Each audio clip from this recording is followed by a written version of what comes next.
శ్రీ శ్రీ పరమహంస యోగానంద గారి మానవుడి నిత్యాన్వేషణ, రోజువారీ జీవితంలో భగవంతుణ్ణి అనుభవంలోకి తెచ్చుకోవడం మీది ప్రసంగాల వ్యాసాల పూర్తిలోని 25వ ప్రసంగం మానసిక వ్యసనాలకు చికిత్స.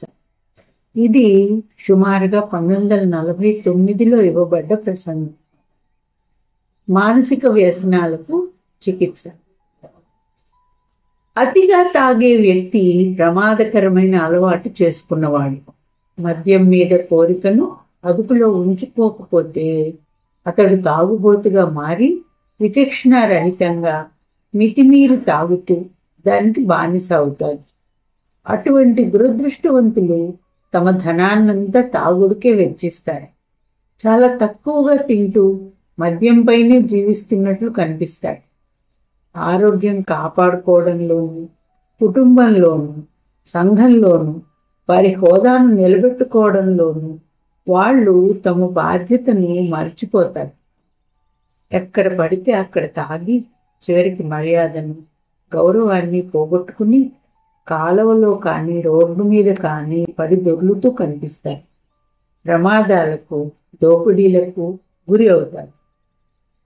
మద్యానికి బానిసలైన వారిని గురించి పైన చేసిన వర్ణన మానసిక వ్యసనపరులను లేదా మానసిక తాగుబోతులు, మెంటల్ ఆల్కహాలిక్స్, చెడు అలవాట్లకు బానిసలైన వారి గురించి వివరించడానికి కూడా పనికి వస్తుంది. మానసిక వ్యసనపరులని మళ్ళీ తమ ప్రత్యేకమైన మానసిక వైపరీత్యాన్ని బట్టి వివిధ రకాలుగా విభజించవచ్చు. దీర్ఘకాలికంగా ఉన్న కోపం, భయం, కామోద్రేకం, హింసా ప్రవృత్తి, జూదం, దొంగతనం, అసూయ, ద్వేషం, దురాశ, బిగాలు మనస్తత్వం, మోసం, మూర్ఖత్వం వంటివి ఆ మానసిక వైపరీత్యాలు. చిన్నతనం నుంచి ఒక వ్యక్తి కోపం, భయం, అసూయ వంటి పైన చెప్పిన విపరీత లక్షణాల్లో ఏదైనా ప్రదర్శిస్తూ ఉంటే ఆ విపరీత లక్షణాలను అతడు పూర్వజన్మలో ఏర్పరచుకున్నాడని తెలుసుకోవచ్చు. తల్లిదండ్రులు అటువంటి చెడు లక్షణాలు తమ పిల్లలలో చిన్నతనంలోనే ఉన్నట్టు కనుక్కుంటే అటువంటి పిల్లలు మానసిక వ్యసనపరులుగా మారకముందే సరైన పరిష్కారం కనుక్కోవాలి. కుదిరితే వాళ్ళను వేరే పరిసరాల్లో ఆధ్యాత్మిక గురువుల శిక్షణలో ఉంచడం మంచిది. మంచి పరిసరాల్లోనూ మంచి సాంగత్యంలోనూ కొన్ని సంవత్సరాలు గడపడం వల్ల ఒక మానసిక వ్యసనపరుడు తనకు పుట్టుకతో వచ్చిన చెడు లక్షణ కబంధహస్తాల నుంచి విముక్తి పొందవచ్చు. మానసిక వ్యసనపరుడు మంచి పరిసరాలలో శిక్షణ పొందుతున్నప్పుడు తన చెడు అలవాట్ల వల్ల కలిగే దుష్ఫలితాలను అతనికి వివరించాలి. అతడు తనలో వాటి గురించి బాగా ఆలోచించుకుని ఎలాంటి పరిస్థితుల్లోనూ ఆ లక్షణాలను వ్యక్తం చేయకుండా ఉండడానికి ప్రోత్సహించాలి. పుట్టుకతో వచ్చిన చెడు అలవాటు వ్యక్తం చేసిన ప్రతిసారి బలపడుతూ అది ఉన్న వ్యక్తిని చివరికి తన బానిసగా చేసుకుంటుంది. తప్పుడు అభిప్రాయం. కోపిష్టి, కాముకుడు, దురాశాపరుడు తన స్థితిని, సంఘంలో తన స్థానాన్ని మర్చిపోయి తన జీవితాన్ని, ఇతరుల జీవితాలను నాశనం చేసే ఘోర అపరాధాలు చేస్తాడు. ఈ వ్యసనపరులలో చాలామంది వారి మానసిక అలవాటు ప్రకారం చేయడం వల్ల అవి కొంత తగ్గవచ్చని భావిస్తారు. కానీ చెడు లక్షణాల ప్రేరణకు లొంగడం చాలా ప్రమాదకరం. ఎందుకంటే అలా వ్యక్తం చేస్తున్న కొద్దీ అవి బలపడతాయి. ఆ వ్యక్తి తీవ్ర మానసిక వ్యసనపరుడుగా మారి ఎక్కడైనా ఎప్పుడైనా తన మూర్ఖత్వాన్ని ప్రదర్శించడానికి వెనుకాడడు. చిన్నపిల్లలు వాళ్ళ మనస్సులు మృదువుగా మారే స్థితిలో ఉన్నప్పుడు చెడు పరిసరాల్లో ఉంటే వాళ్ళు చెడ్డ అలవాట్లు చేస్తుంటారు. వాటిని నిరోధించకపోతే కొంతకాలానికి వాళ్ళు మానసిక వ్యసనపరులుగా మారవచ్చు. తల్లిదండ్రులు తమ పిల్లవాడిలో హఠాత్తుగా మార్పు రావడం గమనించినప్పుడు నెమ్మదిగా ఉండే పిల్లవాడు తరచుగా కోపం తెచ్చుకోవడం వంటివి వాళ్ళు వెంటనే ఈ విషయంలో జాగ్రత్త వహించాలి. అతనికి కోపం కలిగిస్తున్న విషయాలను కనుక్కొని వాటిని తొలగించాలి. అతని శక్తులను సృజనాత్మకంగా ఉపయోగించే పద్ధతులను కనిపెట్టాలి. పైన చెప్పిన చెడు లక్షణాల్లో ఏదైనా అలవాటుగా ప్రదర్శించేవారు మానసిక వ్యసనపరులు. ఎవరైతే వాళ్ళ దుర్లక్షణాలను నిస్సహాయంగా అయినా ఇష్టంతోనే అనుసరిస్తుంటారో వాళ్ళు చెడు అలవాట్ల నయాగరా జలపాతంలో వేగంగా పతనమై ఆనందాన్ని చిన్నాభిన్నం చేసుకుంటారు. ఈ ప్రపంచం అంటే చిరాకును, విసుగును తీవ్రంగా ప్రదర్శించే మానసిక వ్యసనపరులతో వాదించి ప్రయోజనం లేదు. వాళ్ళకి అలవాటైన చెడ్డ పనులను మళ్ళీ మళ్ళీ చేస్తూ ఉండటం వల్ల వారికి అటువంటి వైఖరి ఏర్పడింది. వాళ్ళని తీవ్ర మానసిక రోగులుగా భావించి చికిత్స చేయాలి. చెడును ప్రతిఘటించే ప్రభావాలు. ఏ రకమైన తీవ్ర మానసిక వ్యసనపరులకైనా ఉత్తమమైన చికిత్స వాళ్ళ సహవాసాన్ని మార్చడమే. ఎందుకంటే వాళ్ళ బుద్ధి వాళ్ళ అలవాట్లకు బానిస అయినందువల్ల వాళ్ళు చెడును ప్రతిఘటించలేరు. విషపూరితమైన వాళ్ళ మనస్థితికి విరుగుడుగా వాళ్ళను మంచి పరిసరాలకు వెంటనే మార్చడమే సరైన చికిత్స. వీలైతే కోపం అతిగా ప్రదర్శించే మానసిక వ్యసనపరులను ఎంత రెచ్చగొట్టినా కోపం తెచ్చుకోని వ్యక్తి లేదా వ్యక్తుల సహవాసంలో ఉంచాలి. కామోద్రేకం ఎక్కువగా కలిగిన వ్యక్తిని ఆత్మనిగ్రహం ఉన్నవాళ్లతోనూ, దొంగతనం అలవాటైన వ్యక్తిని నిజాయితీ గల వ్యక్తుల సహవాసంలోనూ ఉంచాలి. పిరికితనం ఎక్కువగా ఉన్న వ్యక్తిని ధైర్యవంతుల సహచర్యంలో ఉంచాలి. వాళ్ళ చేత వీరుల కథలు చదివించాలి. నిరుత్సాహంతో ఉన్న వాళ్ళని, ముఖం మార్చుకుని ఉండేవాళ్లను ఉత్సాహవంతులైన వ్యక్తుల సాహచర్యంలో ఉంచాలి.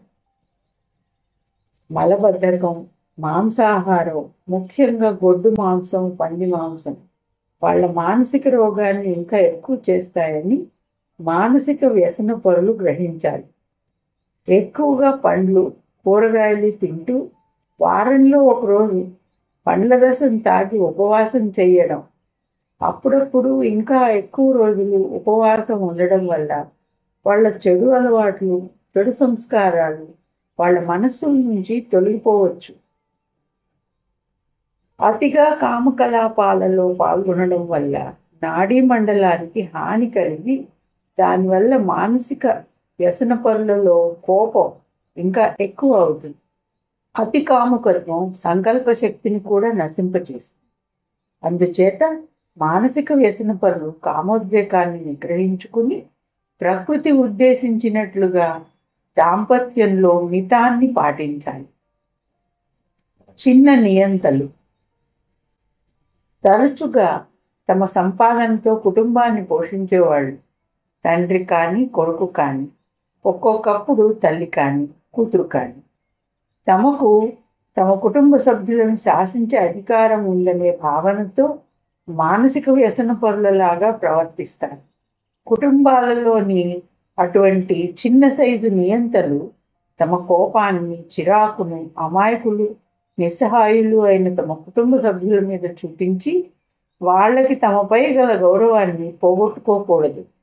అటువంటి కుటుంబ నియంత తన ఇంట్లో ఏం చేసినా చెల్లుతుందని భావించినప్పుడు బయట కూడా క్రమక్రమంగా ఎక్కడంటే అక్కడ, ఎప్పుడు పడితే అప్పుడు తన చెడు లక్షణాలను అంతటా ప్రదర్శించడం ప్రారంభిస్తాడు.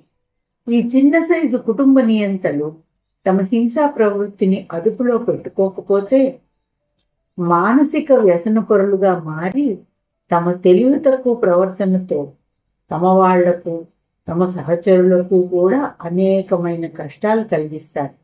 తమకు కష్టాలు తెచ్చుకుంటారు.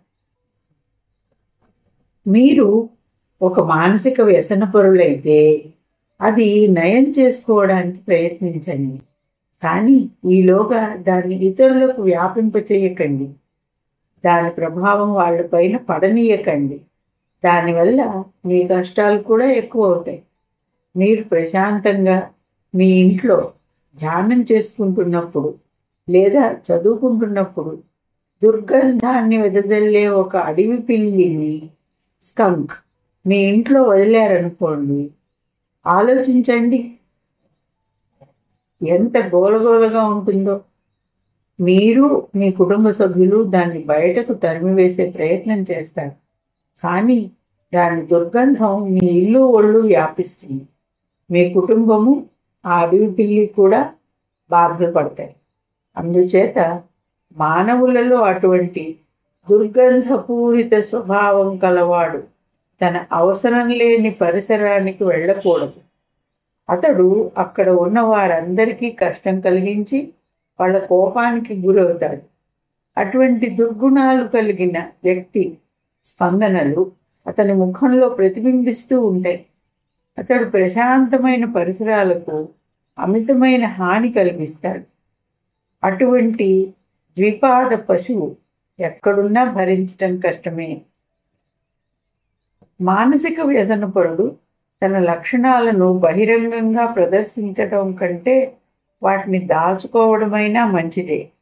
పూర్వజన్మవి కానీ ఈ జన్మవి కానీ చెడు సంస్కారాలు లజ్జారహితమైన కొనసాగింపు అనే నేలలో బాగా పెరుగుతాయి.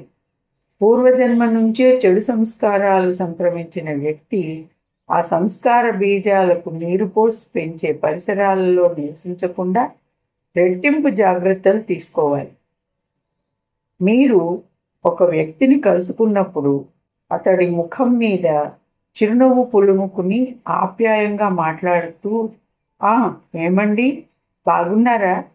ఇలా మిమ్మల్ని కలవడం ఎంతో సంతోషంగా ఉంది అని పైకి అంటూ లోపల, ఇప్పుడు దాపురించావేమిరా, నిన్ను తగలయ్యా అని తిట్టుకుంటూ ఉండే అతని భావాలు మీరు గ్రహించగలుగుతారు. అటువంటి ప్రవర్తన మీకు ఇష్టం ఉండదు. ఎదుటి మనుషులకు నా మీద ఎలాంటి అభిప్రాయం ఉందో నేను తెలుసుకోగోరుతాను. కపటమైన ప్రవర్తన కంటే కటువుగా ప్రవర్తించడమే మంచిదని నా అభిప్రాయం. చిరునవ్వులనే గులాబీ పొదల కింద నుండి కపటం అనే పాము హఠాత్తుగా బయటకు వచ్చి కాటేయడం ఎవరూ ఇష్టపడరు. అయినప్పటికీ ఒక మానసిక వ్యసనపరుడు తన దుర్గుణాలను ఇతరుల ముందు వ్యక్తం చేయడం కంటే కపటంగానైనా సరే వారితో స్నేహంగా ప్రవర్తించడమే మంచిది.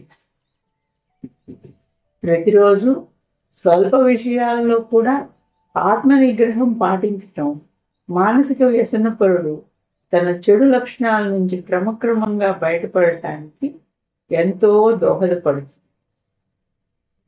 మానసిక వ్యసనాలకు చికిత్స అనే ప్రసంగం ఇంతటితో సమాప్తం.